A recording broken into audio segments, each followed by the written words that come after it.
ஒரு சில விஷயங்கள் சொல்லிக்கிறேன்னா உங்க அனுமதியோட. ஏன்னா தயாரிப்பாளரை பத்தி நம்ம அண்ணன் ஸ்டன் மாஸ்டர் சொல்லிட்டு போனாரு, இந்த படம் வந்து தயாரிப்பாளர் இல்லைன்னா வாய்ப்பே இல்லைன்னு சொல்லி மேடைக்கு மேடை பேசுறோம். ஆனா அந்த தயாரிப்பாளர்கள் வந்து யாருமே கண்டுக்கிறது இல்லை. ஏன்னா சமீபத்துல நம்ம எல்லாருக்குமே தெரியும், ராஜன் அண்ணனுடைய ராஜன் அண்ணன் அவருடைய மறைவு வந்து மிகப்பெரிய ஒரு இழப்பு. அதுக்கு முன்னாடி ஆர்பி சௌத்ரி சார் இருந்தாங்க, அது ஒரு மிகப்பெரிய இழப்பு. அதுக்கடுத்து ராஜன் அண்ணா இந்த மாதிரி உங்களை பல மேடைகள்ல பல வருடங்களாக உங்களை மகிழ்ச்சிவர், சிரிக்க வச்சவர், சிந்திக்க வச்சவர், உணர்ச்சி வசப்பட்டு உங்களை பேச வச்சவர் ராஜன் அண்ணன். அவருடைய மறைவு அனைவருக்கும் மிகப்பெரிய ஒரு இழப்பு.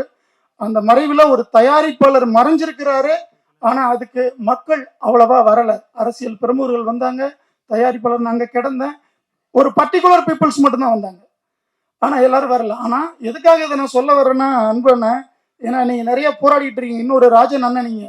சோ இந்த இடத்துல ஒரு நடிகர் தப்பா நினைச்சுக்கிடாதீங்க, அந்த ஏஜ்ல அண்ணன் ஏஜ்லயே ஒரு நடிகரா இருந்து ஒரு தவறு நடந்திருந்தால் ஒட்டுமொத்த திரையுலகம் திரண்டு இருக்கும், மிகப்பெரிய ஊர்வலம் நடந்திருக்கும், அவர்களுக்கு இறுதி சடங்கு நடத்தி இருப்பார்கள்.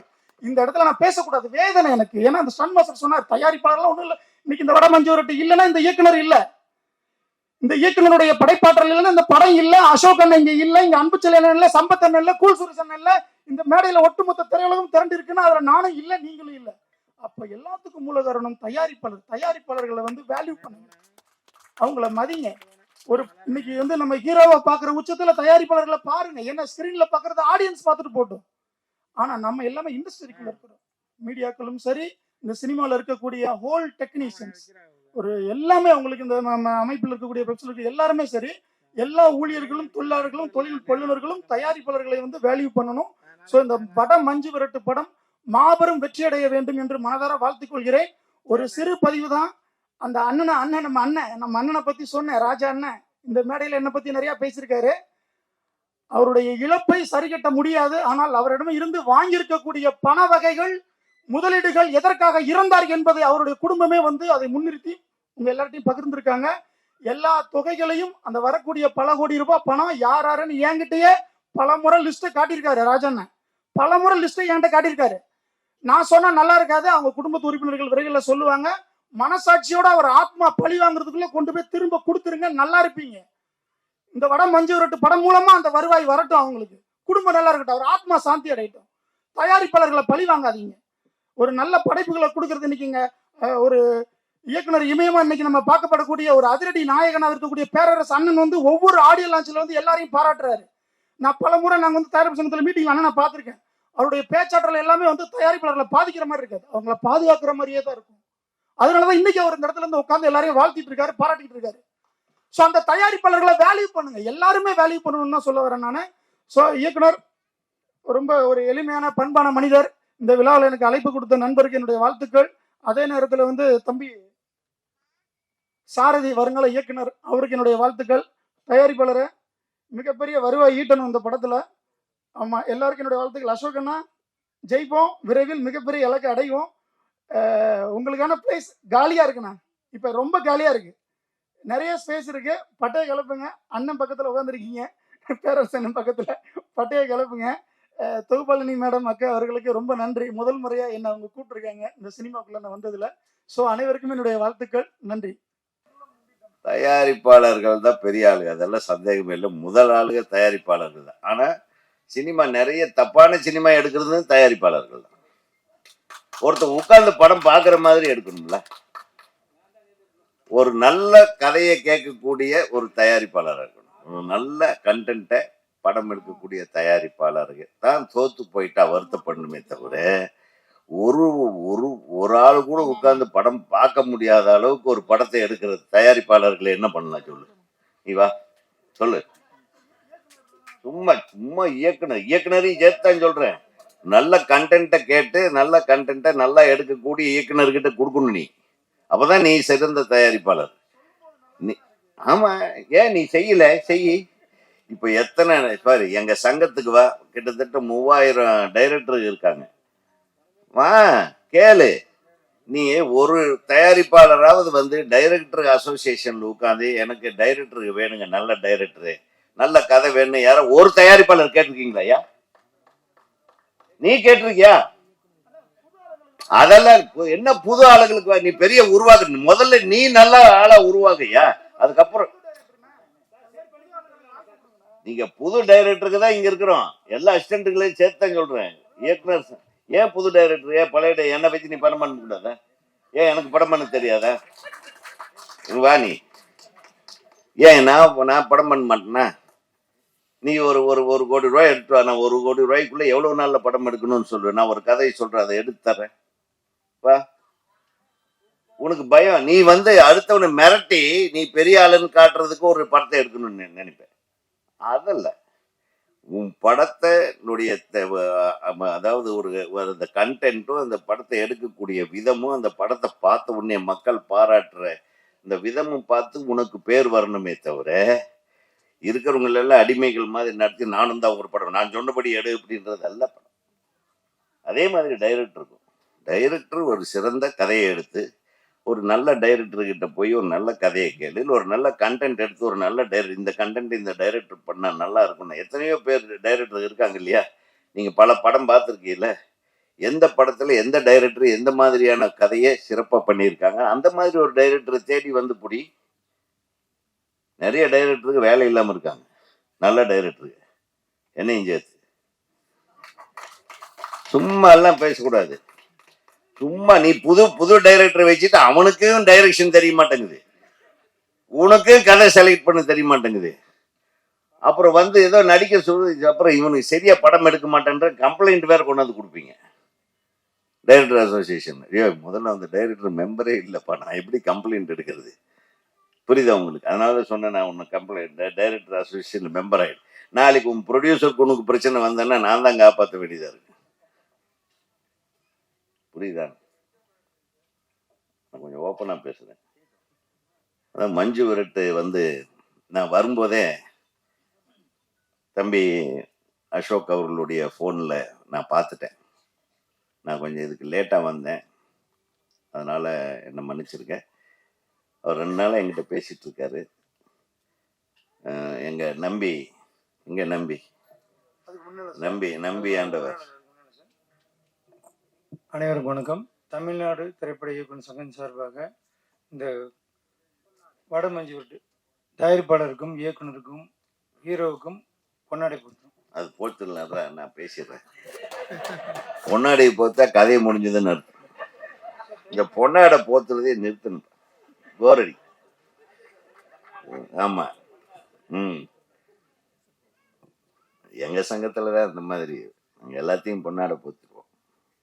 ஏன்னா அடுத்தது அவன் திருப்பி ஜெயிச்சு வருவானான்றது தெரியாது, முதல்லயே போட்டுருணும். உலகத்துல எவ்வளவு சிரமங்கள் இருக்கு பாருங்க, அத்தனை சிரமங்களை தாண்டி ஒரு தயாரிப்பாளர் இந்த மாதிரி ஒரு படம் எடுக்க ரொம்ப கஷ்டம். ஏன்னா நான் ஒரு படம் எடுத்தேன், ராஜகுமாரன் ஒரு படம், நீங்க அதான் பாத்தீங்களா இல்லையா? ஆடி வரட்டும் மயிலக்காலே தேடி வரட்டி கொடியை கட்டட்டும் சூரன் அப்படின்னு ஒரு பாட்டு கூட எழுதி, அந்த அந்த மஞ்சு விரட்டை வச்ச ஒரு சீக்வன்ஸு, அதை தொடர்ந்து ஒரு பாட்டு. பிரபு சார் அந்த மாடுகளை வச்சு நம்ம படம் எடுக்க எவ்வளவு கஷ்டம் தெரியுங்களா? ஒரு ஷாட் எடுக்க முடியாது, நம்ம இங்க வைப்போம், மாடு எங்கேயோ போய் நிற்கும். மாடு இங்க எங்க ஃபேஸ் காட்டுன்னா சொல்ல முடியும், க்ளோஸ் அப் வைக்கிற மாடுன்னு நீ சொல்லி மாடுகிட்ட போய் முட்டி தள்ளி எல்லாத்தையும் காலி பண்ணிட்டு போயிடும். ஸோ அந்த மாடு அது மனுஷனுக்கு மாட்டுக்கு அந்த கான்டாக்ட் வரும்போது நம்ம எப்படியாவது கேமராவில் பிடிக்கணும். அந்த மாட்டை அது பழக்கின மாடா இருந்தா கூட கஷ்டம் சார். அது ஒரு வேகம் வரும்போது எதுக்கால ஹீரோ அசோக் பாவம் மெதுவா இடிக்கலாம், நல்லா இடிக்காது, அடிச்சு தூக்கி காலி பண்ணிட்டு போயிடும். அந்த மாதிரிதான் நிறைய அந்த மாதிரி படம், இந்த மாதிரியான இந்த ஆக்ஷன் சீக்வன்ஸை எளிதில் நம்ம படமாக்குவது கஷ்டம். அது மாதிரி முதல் படத்திலேயே நிறைய டைம் எடுத்துக்கிட்டு, ஆனா அதுக்கு பொருட்செலவு கூட ஆகும். அது 1 நாள் 2 நாள் எடுக்க முடியாது, ப்ராப்பர் ஷாட் வரலன்னா அது தூக்கம் வராது டைரக்டருக்கு. அப்படி எடுத்தா தானே மஞ்சு விரட்டு நல்லா இருக்கும், அந்த ஷாட் வரலன்னா நல்லா இருக்கும். இவன் பார்த்துருப்பான் சின்ன வயசுல இருந்து இல்லையா? இந்த மஞ்சு விரட்டு எப்படின்னா, அது ஒரு இடத்துல நம்ம கேமராவே வைக்க முடியாது சார் அந்த ஃபீல்டில், அதுதான் மேட்டர். அங்கே வச்சு எடுக்கிறது ரொம்ப கஷ்டம். அந்த எல்லாம் ஒரிஜினல் ஷாட்ஸாக இருக்கு. அதுக்கு உங்களுடைய மனமார்ந்த வாழ்த்துக்கள். உங்களுடைய உங்களுடைய அந்த அது அது ரொம்ப கஷ்டம், ரொம்ப கஷ்டம். கஷ்டமான விஷயத்தை ஒரு முதல் படத்திலேயே முயற்சி பண்ணி அழகர் பிக்சர்ஸ், நல்ல பேரு டைட்டில், அழகர் பிக்சர்ஸ். வாழ்த்துக்கள் பழனிசாமி. உங்களுக்கும் உங்கள் குழுவினருக்கும் மிகப்பெரிய வாழ்த்துக்கள். ஏன்னா இந்த மாதிரி ஒரு சூழ்நிலையில இப்ப சொன்னாங்க, தியேட்டர்ல தியேட்டருக்காரங்க போய் சிஎம் உட்காருங்க, தியேட்டருக்காரங்க போய் சிஎம் பார்க்குறாங்க, டைரக்டருக்கு போய் சிஎம் பார்க்குறாங்க, தயாரிப்பாளர்கள் பார்க்குறாங்க. எல்லாம் பார்க்கறது சரி. நான் நம்ம சிஎம் கிட்ட எதிர்பார்க்கிறது என்னன்னா, இன்னைக்கு திரைத்துறை, தமிழ் திரைத்துறை தான் மிகவும் காப்பாற்றப்பட வேண்டிய ஒரு சூழ்நிலையில் இருக்குது. மற்ற எல்லா திரைத்துறையும், தெலுங்கு, மலையாளம், கன்னடம் கூட நல்லா இருக்கு. இது ஏன் காப்பாற்றப்பட வேண்டிய இடத்துல இருக்கு அப்படின்னா, இதுக்கு காரணம்னு பார்த்தா எல்லா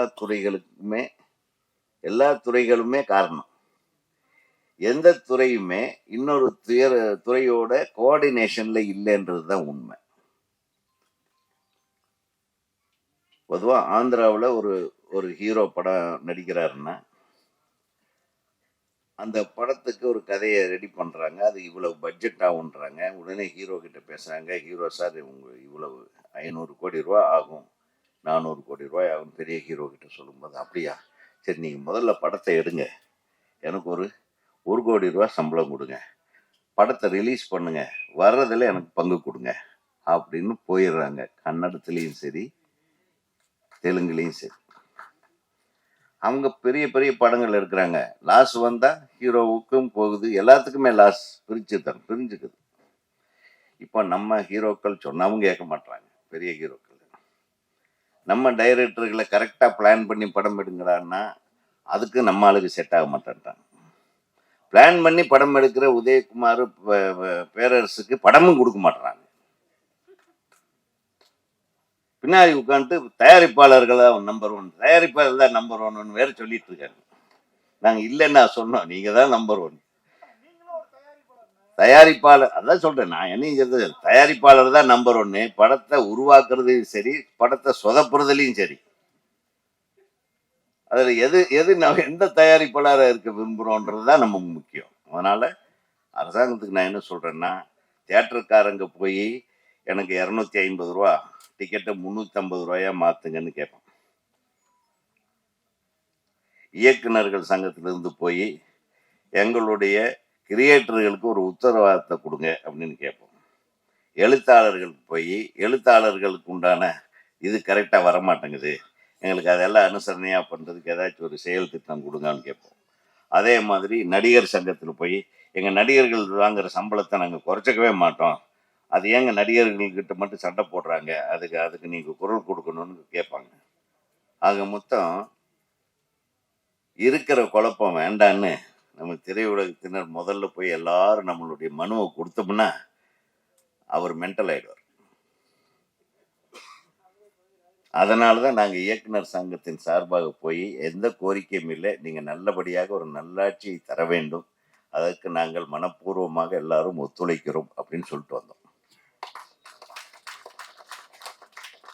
அப்படி திரையுலகத்திற்கு அடுத்தது என்ன நல்லது செய்யலாம், அது அவர் ஆர்வமா இருக்கிறார், நல்லது செய்யலாம் அப்படின்னு ஒரு முடிவு எடுத்தாங்கன்னா, அதுல அனைத்து துறையினரையும் அழைத்து அமர வைத்து, ஒன்றாக அமர வைத்து, எந்தெந்த துறை எப்படி எப்படி செயல்பட்டால் சினிமா துறைக்கு நன்மை பயக்கும் என்பதை தயவு செய்து அது எல்லோரும் சேர்ந்து ஒரு முடிவெடுத்து, நம்ம சின்ன படங்களுக்கெல்லாம் நம்ம 70 ரூபாய் 80 ரூபாய்க்கு டிக்கெட் வாங்கிட்டு தான் பாம்பேலேயே ஓட்டுறாங்க.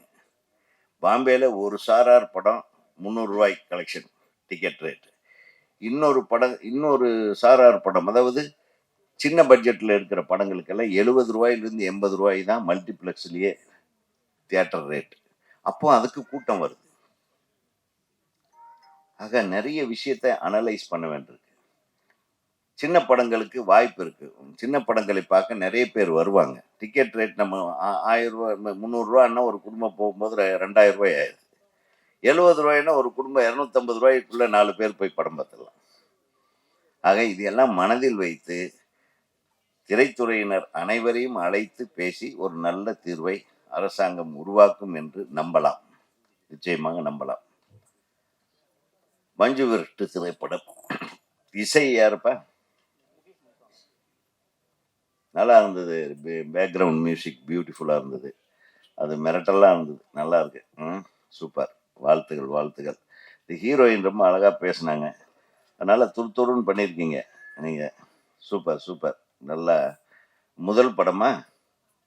முதல் படத்துலேயே ரொம்ப மிக பிரமாதமாக இருந்தது. அந்த கதாபாத்திரத்தை அப்படியே அதை அப்படியே கரெக்டாக அந்த கிராமிய பெண்ணுக்கு உண்டான அந்த சிலுங்களும் அந்த அந்த துடுக்குத்தனமும் நல்லா இருந்தது.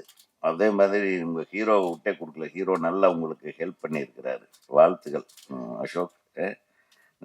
ஒரு நல்ல ஆர்டிஸ்ட் கூட ஒர்க் பண்ணும்போது any co artist can become a good artist. நல்ல கலைஞர்களோடு பணியாற்றும் போது எந்த புதுமுகமும் மிகச்சிறந்த முகமாக வருவதற்கு வாய்ப்புகள் அதிகம். ஆக ஒளிப்பதிவு கூட ரொம்ப நல்லா பண்ணியிருக்கீங்க. கேமராமேன் இங்கே பிரமாதம். Lovely lovely. என்ன பட்ஜெட் ஆயிருக்கு? வெளியில் சொல்ல முடியாதோ? வெளியில் சொல்றதோ இப்படித்தான் சினிமா. எந்த பட்ஜெட்டாக இருந்தாலும் இந்த பெரிய பிரம்மாண்டமான பட்ஜெட் படம் மாதிரி எடுத்திருக்கீங்க. அதுக்கு இயக்குனருக்கும் தயாரிப்பாளருக்கும் ஒளிப்பதிவாளருக்கும் அது சொல்லவே வேண்டாம். கடைசியில் ஒரு நாள் வெளியே தெரிஞ்சிடும்ல, அப்பவே தெரியட்டும். இந்த திரைப்படம் மிகச்சிறப்பான திரைப்படமாக இருக்க வேண்டும். இது வெற்றி பெற எனது மனமார்ந்த வாழ்த்துக்களை தமிழ்நாடு திரைப்பட இயக்குனர்கள் சங்கத்தின் சார்பாக நான் தெரிவித்து கொண்டு, என் அன்புக்குரிய பிரியத்திற்குரிய பத்திரிகை ஊடக நண்பர்கள் எல்லாம் நிறைய பத்திரிகைகள் இப்போல்லாம் ஃபோட்டோவை போடுறதே இல்லை. ஃபோட்டோவை போட்டு இந்த படப்பிடிப்பு நடக்குது, அந்த படம் ஏதோ நிறைய ஃபோட்டோஸ் அனுப்புங்கப்பா. ஃபோட்டோஸ் அனுப்பிச்சா போட்டுகிட்டே இருப்பாங்க. அவங்க ஒவ்வொரு வாரமும் ஃபோட்டோவை அவங்க தேடுறதுக்கு ஆள் பிடிக்க வேண்டியதாக இருக்குது. அதனால் இந்த ஃபோட்டோவே பேப்பரை பார்க்குறேன் நான். பேப்பரில் சரியாகவே ஃபோட்டோவே வர மாட்டேங்குது. ஒவ்வொரு ஃபோட்டோவுக்கும் ஒரு கதையை போடுவீங்க. அதெல்லாம் எங்கே போச்சு சாமி? அதெல்லாம் திருப்பி கொண்டு வாங்க. சினிமாவை காப்பாற்றுங்க. உங்கள் கையில் தான் இருக்குது. அதே மாதிரி இந்த படத்தை மிகச்சிறந்த படமாக்க, மிக வெற்றி படமாக அமைய உங்களுடைய ஒத்துழைப்பு தர வேண்டும் என்று கூறி நன்றி கூறி விடைபெறுகிறேன். நன்றி.